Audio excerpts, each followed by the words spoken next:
Kalau kalian belum memahami diri kalian, baik itu sisi negatif ataupun positifnya, ya, maka ini akan terjadi mispersepsi yang ada pada diri kalian sendiri. Kalian hanya mampu menganalisis kelemahan kalian, nah itu sangat berbahaya. Akibatnya apa? Konsep diri lemah yang muncul. Padahal konsep diri yang baik adalah kalian bisa mengenali apa yang menjadi titik positif kalian, apa yang menjadi titik negatif kalian.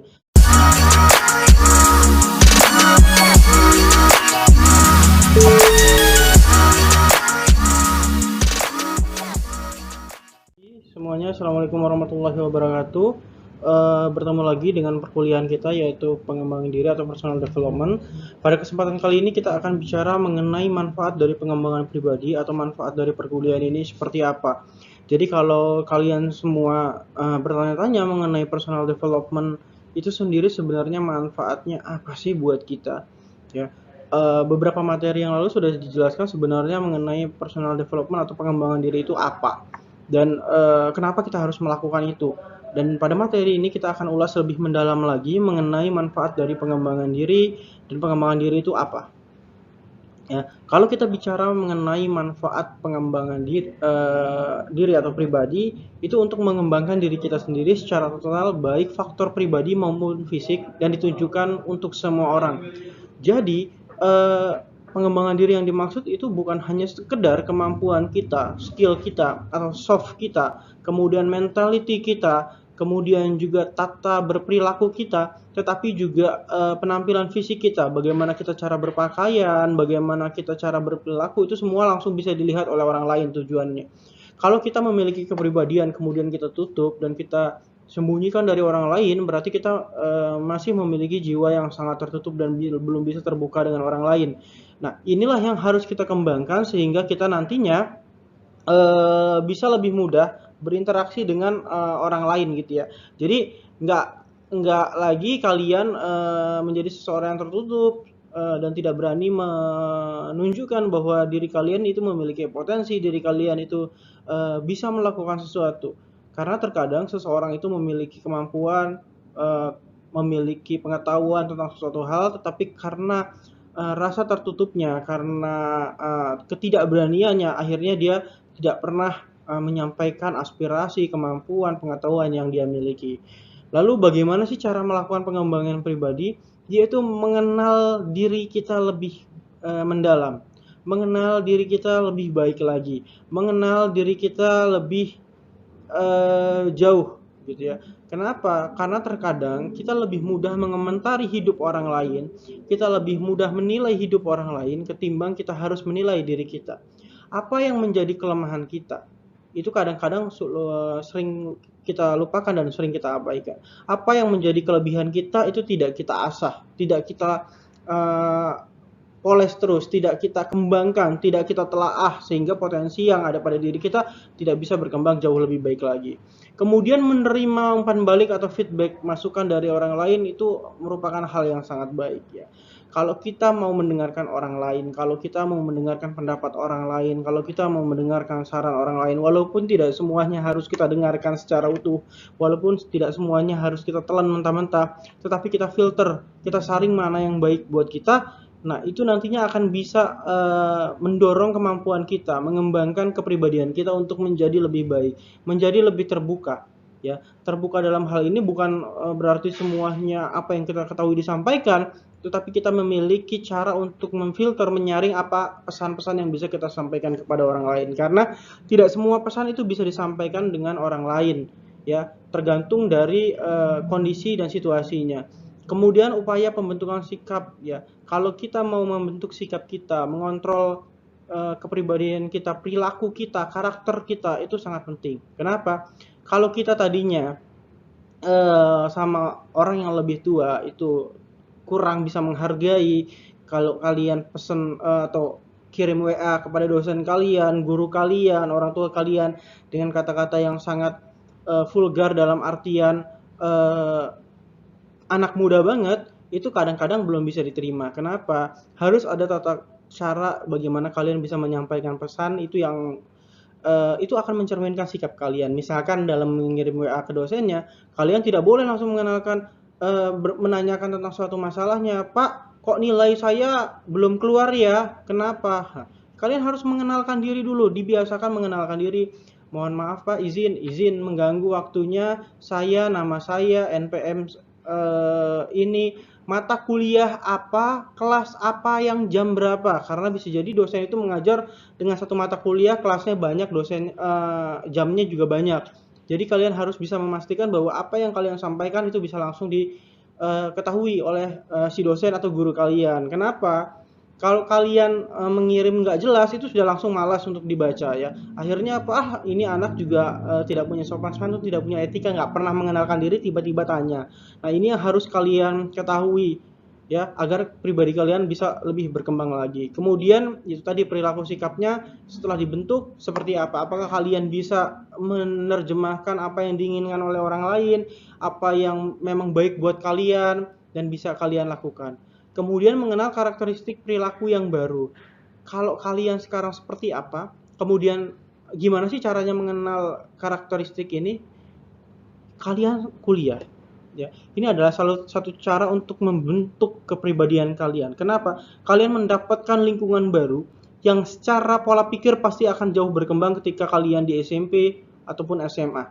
Ya, kalian akan mengenal cara orang-orang menyelesaikan masalah dengan cara yang berbeda dan di luar out of the box lah, di luar pemikiran-pemikiran yang biasa saja. Biasanya level mahasiswa ada di sekitar itu. Nah, kalian bisa belajar lebih jauh lagi, kalian bisa mengenal kepribadian lebih jauh lagi sehingga karakteristik kalian, karakter kalian itu bisa jauh berkembang, bisa lebih bisa lebih baik lagi, bisa lebih terasah lagi, bisa lebih banyak lagi variasinya.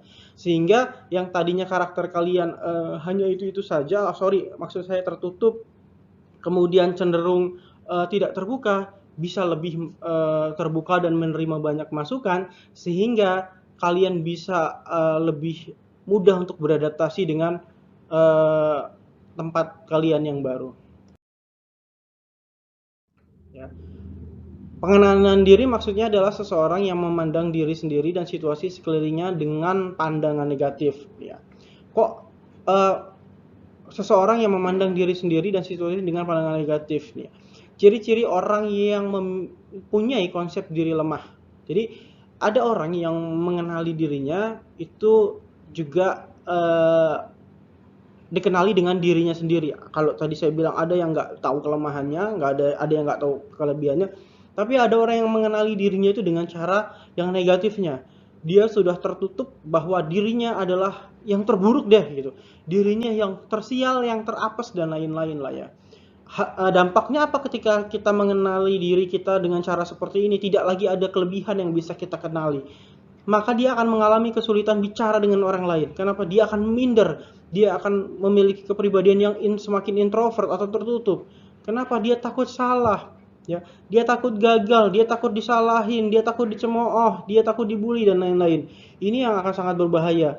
Maka dari itu kalau kalian ingin melakukan pengembangan diri, bukan lagi hanya sisi negatif diri kalian yang kalian pahami, tetapi juga sisi positif kalian sehingga bisa berimbang. Kemudian apa? Sulit mengakui bahwa dirinya melakukan kesalahan.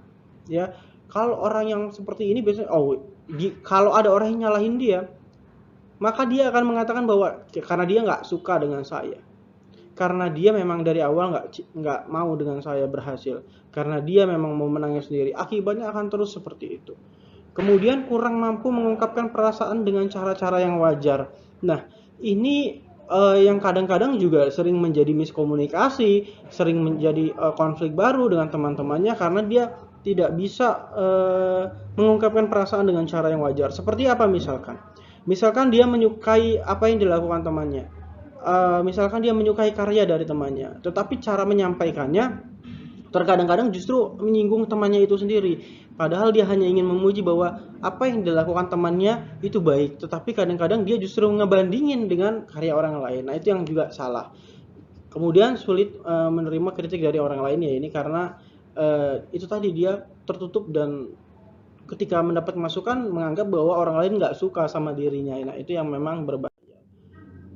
Kemudian memperoleh pengetahuan tentang totalitas diri yang tepat dengan hanya dari segi keunggulan yang dimiliki maupun segi kekurangan yang ada pada diri.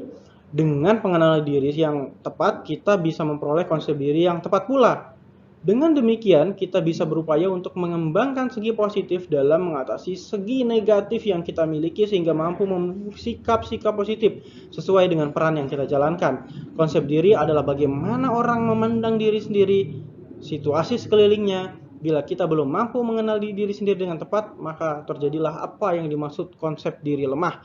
Jadi kalau kalian belum memahami diri kalian, baik itu sisi negatif ataupun positifnya, ya, maka ini akan terjadi mispersepsi yang ada pada diri kalian sendiri. Kalian hanya mampu menganalisis kelemahan kalian, nah itu sangat berbahaya. Akibatnya apa? Konsep diri lemah yang muncul. Padahal konsep diri yang baik adalah kalian bisa mengenali apa yang menjadi titik positif kalian, apa yang menjadi titik negatif kalian. Sehingga apa? Ini akan menciptakan suatu perimbangan yang ada dalam diri kalian, sehingga kalian bisa menganalisis apa yang harus saya kembangkan, apa yang harus saya perbaiki, apa yang harus saya tingkatkan, sehingga diri kalian bisa mendapatkan skill yang lebih baik lagi. Ya, nah ini umpan baliknya nih. Merupakan proses di mana seseorang memberitahukan berdasarkan pengalaman dan perasaannya tentang tingkah laku orang lain. Namun perlu diingat bahwa proses tersebut bisa efektif bila mampu dibawakan dengan baik, menunjukkan sikap penerimaan, adanya kepercayaan antara dua pihak yang saling menilai, memiliki perhatian terhadap kebutuhan orang lain. Ya, apabila keempat langkah tadi telah kita lakukan dengan baik, maka akan tercapai tujuan dari umpan balik itu sendiri, yaitu membantu perkembangan pribadi seseorang demi kebaikannya, merupakan unsur terpenting dalam mendidik. Jadi kalau ada seseorang yang menceritakan pengalaman, ya, pengalaman dari dan perasaan tentang tingkah laku orang lain, ini berdasarkan pengalamannya, kemudian disampaikan gini, saya punya teman, ya, kemudian saya menceritakan atau menginterpretasikan teman saya kepada kalian, maka kalau saya sampaikannya itu nggak baik atau salah atau nggak pas, maka kalian akan langsung menilai seseorang itu dengan jelek juga. Atau ketika saya menyampaikan tentang orang tersebut kalian nggak dalam mood yang baik, kalian juga nggak jelas menerimanya, itu akan menciptakan juga namanya interpretasi sendiri dari kalian. Jadi kalau seseorang yang menyampaikan nggak jelas ataupun yang menerima juga nggak jelas, itu akan menciptakan suatu suatu komunikasi yang akhirnya jadi mispersepsi. Ya. Dampaknya apa? Seseorang yang sedang dinilai itu akan terus mendapatkan poin-poin negatif dari orang yang sudah mendapatkan informasi tetapi tidak lengkap, tidak jelas. Lalu ini upaya untuk membentukkan sikap, ya. Ini harus memiliki motif yang kuat tentu saja. Sebelum bertindak, pikirkan untung ruginya. Jadi jangan sekali-sekali kalian bertindak dulu, nanti setelah rugi, sudahlah, gitulah, biarin aja. Tapi kita harus ukur, bukan berarti kita jadi maju mundur, tetapi kita harus hitung, ya. Kita harus analisis dulu, gitu. Jadi nggak bertindak gegabah dan tidak terburu-buru. Kemudian antusias dan positive thinking. Kemudian belajar meyakini diri sendiri bahwa memang diri kita bisa, ya. Hilangkan kebiasaan kalian menjadi seseorang yang mental block, ngerasa nggak bisa, ngerasa takut gagal, ngerasa nggak berani. Kalian harus berani untuk bisa menjadi seseorang yang lebih baik. Kalian harus percaya diri kalian bahwa kalian bisa melakukan sesuatu. Kemudian tingkatkan kemampuan untuk mendapatkan apa yang menjadi tujuan sendiri. Kalau kalian punya mimpi setelah lulus kuliah mau jadi apa, maka kalian harus terus mengasah kemampuan kalian. Kalian harus mengasah apa yang menjadi tujuan kalian. Kalau ternyata nanti cita-cita kalian adalah bekerja di tempat yang syaratnya harus bisa bahasa Inggris, maka kalian juga harus bisa mengasah kemampuan di sana. Oh, kalau di sana harus bisa komputer, maka kalian harus bisa mengasah skill di bidang itu. Oh, kalau di sana kalian harus bisa bikin draft-draft kerjasama, kalian harus buat itu. Jadi sesuaikan dengan kemampuan kalian, ya. Asah menjadi lebih baik lagi sesuai dengan tujuan kalian. Jangan biarkan pengecualian terjadi sebelum kebiasaan baru tersebut muncul di kehidupan kalian. Berlatihlah pada tiap kesempatan. Jadi jangan pernah membuang waktu kosong kalian untuk hal yang sia-sia. Refreshing boleh sesekali mungkin kalian main game, jalan sama temen, nonton dan lain-lain. Tetapi jangan biarkan waktu kalian habis untuk hal-hal itu, ya. Mungkin kalian bisa lakukan pemagangan, kemudian praktek-praktek kerja, kemudian juga latihan-latihan secara kursus, seperti kursus, kemudian secara pribadi, itu mulai bisa kalian lakukan dan kerjakan. Kemudian perilaku sikap. Setelah diperoleh beberapa sikap kebiasaan baru yang harus dilakukan guna pengembangan diri, langkah selanjutnya adalah bagaimana kita melakukan sikap-sikap atau kebiasaan baru tersebut sehingga menyatu dengan diri kita sendiri menjadi suatu penambahan sikap yang positif. Jadi setelah kita analisis banyaknya hal-hal negatif yang ada, misalkan kelemahan-kelemahan diri kita, kemudian kita mendapatkan masukan dari orang lain, mendapatkan pengalaman dari orang lain. Nah, ini yang harus kita analisis dan kemudian kita satukan sehingga menambah nilai positif yang ada pada diri kita. Konsep diri kita akan menjadi lebih baik, akan menjadi lebih maksimal lagi, gitu ya. Kemudian mengenal karakteristik perilaku yang baru itu seperti apa sih? Tadi sudah dijelaskan sih. Yaitu kebiasaan baru yang positif tersebut dapat menyatu dengan benar dengan dirinya. Sebaiknya kita kenal dulu karakteristik dari perilaku kebiasaan yang baru tersebut dengan mengetahui terlebih dahulu faktor penghambatnya. Faktor penghambat itu terbagi menjadi dua, yaitu internal, yaitu diri sendiri, atau eksternal dari lingkungan. Ya, biasanya memang dalam pembentukan karakter ini tergantung pada internal. Internal itu diri sendiri. Itu tadi kita ngerasa nggak berani, kita ngerasa gagal, kita takut salah dan lain-lain, itu akan menghambat kemampuan kita dalam menciptakan karakter-karakter yang lebih baik ya. Kita akan terus menjadi seseorang dengan karakter yang seperti itu saja gitu. Sulit untuk mengubahnya atau mengembangkannya menjadi lebih baik. Lalu apalagi faktor eksternal, kenapa ya? Lingkungan teman-teman kita ini akan menjadi salah satu faktor yang paling penting dan bahkan bisa mendominasi. Bahkan bisa mengalahkan faktor diri kita sendiri kalau dirinya nggak kuat-kuat banget. Ini akan sangat berbahaya. Bahkan banyak orang yang tadinya datang ke kampus dengan karakter kuat untuk menjadi seseorang yang sukses, berhasil, dan lain-lain. Ketika masuk di kampus dan salah pergaulan, salah temannya, akhirnya dia nggak selesai sekolahnya. Akhirnya dia berbohong dengan orang tuanya. Akhirnya dia menyesal di kemudian hari. Nah, ini yang akan sangat berbahaya. Jadi, kalau kalian datang ke sini tujuannya adalah untuk belajar, untuk bersekolah, untuk menggapai mimpi dan tujuan mimpi dan asa kalian, maka kalian harus yakin dan ciptakan bahwa kalian adalah karakter mahasiswa yang sangat baik. Karakter mahasiswa yang memiliki perilaku sopan santun, karakter mahasiswa yang memang bisa bersosialisasi dengan orang lain, karakter mahasiswa yang bisa menciptakan adaptasi yang dengan orang-orang di sekitar kalian, karakter anak yang memang ingin menunjukkan atau memberikan kebanggaan dan kebahagiaan bagi keluarga kalian ya. Kalian harus tanamkan itu sehingga faktor eksternal yang ada yang bisa menghambat kalian itu pun bisa kalian redam sehingga bisa kalian atasi. Walaupun kalian harus tetap ada di lingkungan itu, kalian tetap akan bisa survive dan bisa terus berjuang gitu ya.